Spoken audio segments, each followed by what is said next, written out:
removed the 2 screws and the clips on all edges, and was able to lift the door panel off the door.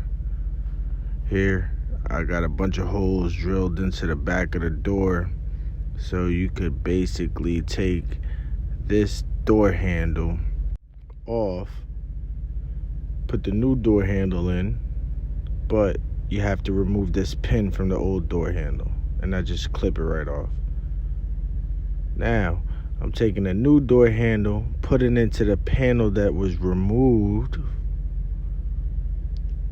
You just slide it back into place, and that pin goes in the back of the door handle and locks right into place.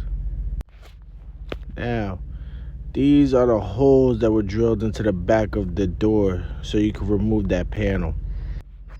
Now, this is the little door handle that has to connect to a clip wire on the inside of the door.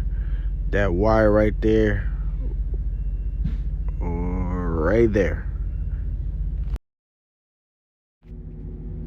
And that clip is the broken piece that was on the old door handle and needs to be removed and replaced and clipped onto the new door handle. Alright, let's get started.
Ha!